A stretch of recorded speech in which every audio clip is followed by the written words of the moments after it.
أعوذ بالله من الشيطان الرجيم. بسم الله الرحمن الرحيم.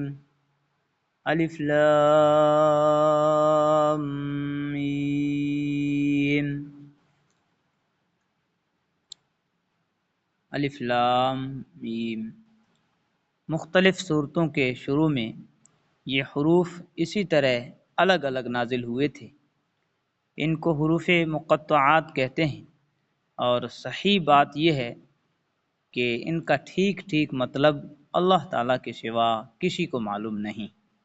یہ اللہ تعالیٰ کی کتاب کا ایک راز ہے جس کی تحقیق میں پڑھنے کی ضرورت نہیں، اور عقیدے یا عمل کا کوئی مسئلہ ان کے سمجھنے پر موقوف نہیں.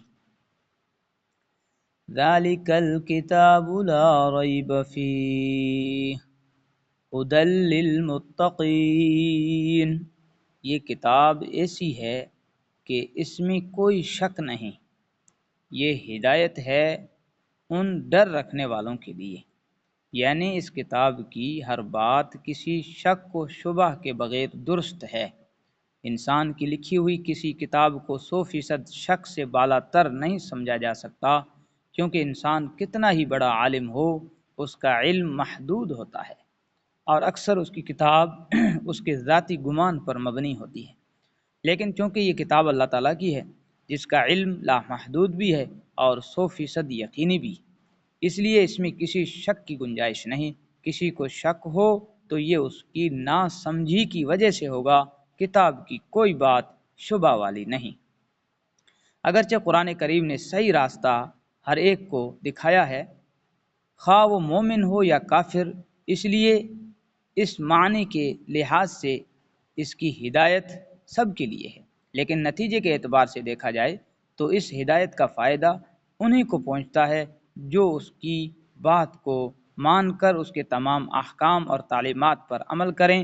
اس لیے فرمایا گیا کہ ہدایت ہے پرہیزگاروں کے لیے، پرہیزگاروں کے لیے جو بے دیکھی چیزوں پر ایمان لاتے ہیں. پرہیزگاری اور ڈر رکھنے کا مطلب یہ ہے کہ انسان یہ بات ہمیشہ پیش نظر رکھے کہ اسے ایک دن اللہ کے حضور اپنے تمام اعمال کا جواب دینا ہے. لہذا مجھے کوئی کام ایسا نہ کرنا چاہیے جو اس کی ناراضی کا باعث ہو. اسی خوف اور دھیان کا نام تقوی ہے. بے دیکھی چیزوں کے لیے قرآن کریم نے غیب کا لفظ استعمال فرمایا ہے.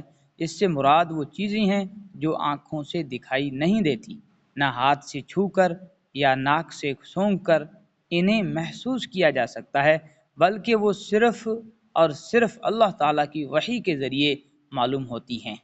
یعنی یا تو قرآن کریم میں ان کا ذکر ہے یا حضرت صلی اللہ علیہ وسلم نے وحی کے ذریعے وہ باتیں معلوم کر کے ہمیں بتائی ہیں. مثلا اللہ تعالیٰ کی صفات، جنت و دوزخ کے حالات، فرشتے وغیرہ. اس آیت میں اللہ تعالیٰ کے ان متقی بندوں کی تعریف کی جا رہی ہے جو غیب کی چیزوں پر بغیر دیکھے صرف اللہ تعالیٰ اور اس کے رسول صلی اللہ علیہ وسلم کے ارشادات پر یقین کر کے دل سے مانتے ہیں، جو انہوں نے آنکھوں سے نہیں دیکھی. یہ دنیا چونکہ امتحان کی جگہ ہے، اس لیے اگر یہ چیزیں آنکھوں سے نظر آ جاتی اور پھر کوئی شخص ان پر ایمان لاتا تو کوئی امتحان نہ ہوتا. اللہ تعالیٰ نے ان چیزوں کو انسان کی نگاہ سے پوشیدہ رکھا ہے، لیکن ان کے وجود بے شمار دلائل مہیا فرما دیے ہیں. لیکن ان کے وجود کے بے شمار دلائل مہیا فرما دیے ہیں کہ جب کوئی شخص ذرا انصاف سے غور کرے گا تو ان باتوں پر ایمان لے آئے گا اور امتحان میں کامیاب ہوگا. قرآن کریم نے بھی وہ دلائل بیان فرمائے ہیں جو انشاءاللہ آگے آتے رہیں گے. ضرورت صرف اس بات کی ہے کہ قرآن کریم کو حق طلبی کے جذبے سے غیر جاندار ہو کر پڑھا جائے، غیر جانبدار ہو کر پڑھا جائے، اور یہ خیال دل میں رکھا جائے کہ یہ معاملہ ایسا نہیں ہے کہ اس میں لاپرواہی برتی جائے. یہ انسان کی ہمیشہ کی زندگی کی بہتری اور تباہی کا معاملہ ہے. لہٰذا یہ ڈر دل میں ہونا چاہیے کہ کہیں میری نفسانی خواہشات قرآن کریم کے دلائل ٹھیک سمجھنے میں رکاوٹ نہ بن جائیں. اس لیے مجھے اس کی دی ہوئی ہدایت کو تلاش حق کے جذبے سے پڑھنا چاہیے اور پہلے سے دل میں جمے ہوئے خیالات سے ذہن کو خالی کر کے پڑھنا چاہیے تاکہ مجھے واقعی ہدایت نصیب ہو۔ یہ ہدایت ہے ڈرنے والوں کے لیے کا ایک مطلب یہ بھی ہے، الذین یؤمنون بالغیب ویقیمون الصلاة ومما رزقناہم ینفقون، جو بے دیکھی چیزوں پر ایمان لاتے ہیں اور نماز قائم کرتے ہیں اور جو کچھ ہم نے انہیں دیا اس میں سے اللہ کی خوشنودی کے کاموں میں خرچ کرتے ہیں۔ جو لوگ قرآن کریم کی ہدایت سے فائدہ اٹھاتے ہیں، یہاں اس کی صفات بیان فرمائی گئی ہے۔ ان میں سے سب سے پہلی صفت تو یہ ہے کہ وہ غیب یا اندیکھی چیزوں پر ایمان لاتے ہیں، جس کی تفصیل پیچھے گزر چکی۔ اس میں تمام ایمانیات داخل ہو گئے، جس کا خلاصہ یہ ہے کہ جو کچھ اللہ تعالیٰ نے قرآن کریم میں بیان فرمایا یا جو کچھ حضور نبی کریم صلی اللہ علیہ وسلم نے ارشاد فرمایا، اس سب پر ایمان لاتے ہیں۔ دوسری چیز نماز قائم کرنا بیان کی گئی ہے، جو بدنی عبادتوں میں سب سے اہم ہے، اور تیسری چیز اپنے مال میں سے اللہ تعالیٰ کے راستے میں خرچ کرنا، جس میں زکوٰۃ و صدقات آ جاتے ہیں جو مالی عبادت ہیں۔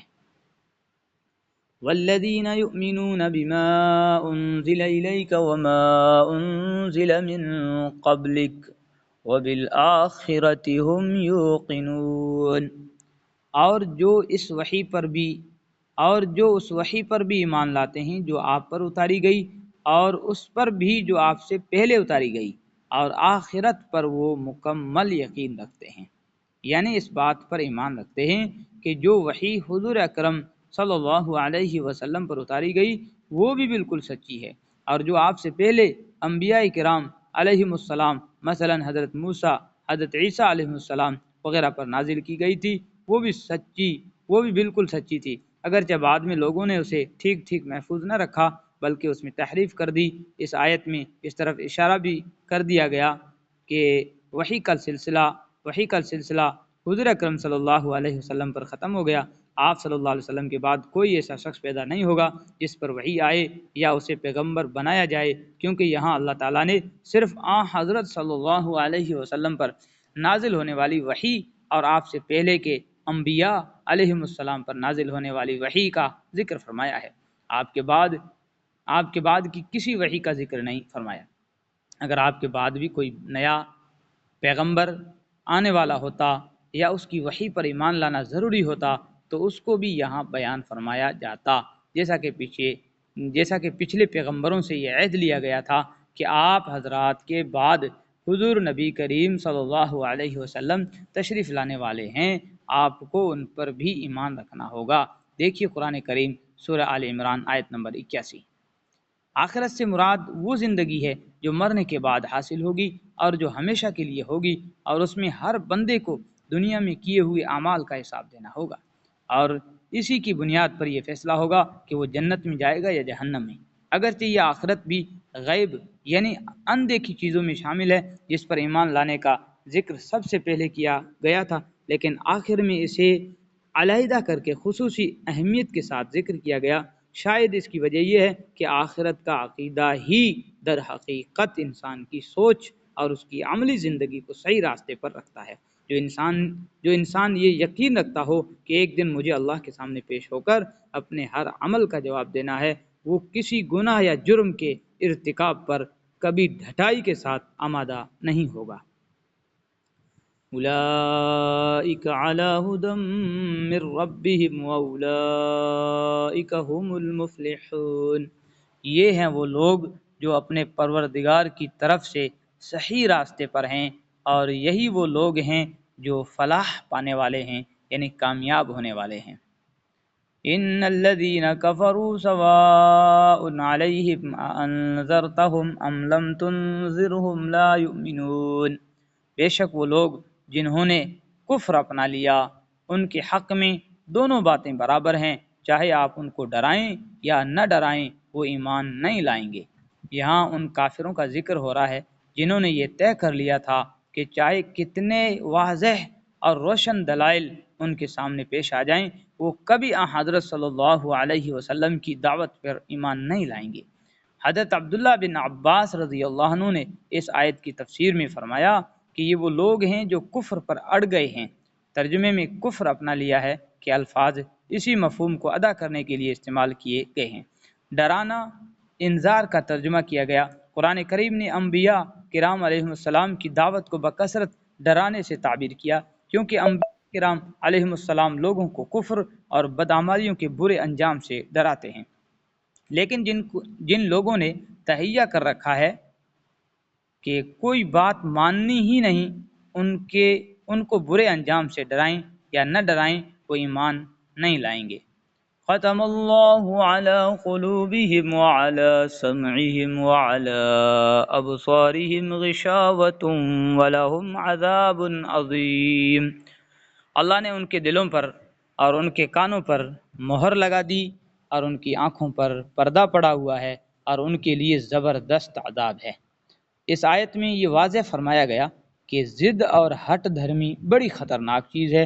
اگر کوئی شخص ناواقفیت یا غفلت وغیرہ کی وجہ سے کسی غلطی کا ارتکاب کرے تو اس کی اصلاح کی امید ہو سکتی ہے، لیکن جو شخص غلطی پر اڑ جائے اور تہیہ کر لے کہ کسی بھی حالت میں بات نہیں ماننا ہے، تو اس کی ضد کا آخری انجام یہ ہوتا ہے کہ اللہ تعالیٰ کی طرف سے اس کے دل پر مہر لگا دی جاتی ہے، جس کے بعد اس سے حق کو قبول کرنے کی صلاحیت ہی ختم ہو جاتی ہے۔ اللہ تعالیٰ اس حالت سے محفوظ رکھے، لہذا اس پر شبہ نہیں ہونا چاہیے کہ جب خود اللہ تعالیٰ نے ان کے دل پر مہر لگا دی تو معذور ہو گئے، اس لیے کہ یہ مہر لگانا خود انہی کی ضد اور تہیہ کرنے کا نتیجہ ہے کہ حق بات نہیں ماننی۔ صدق اللہ العظیم۔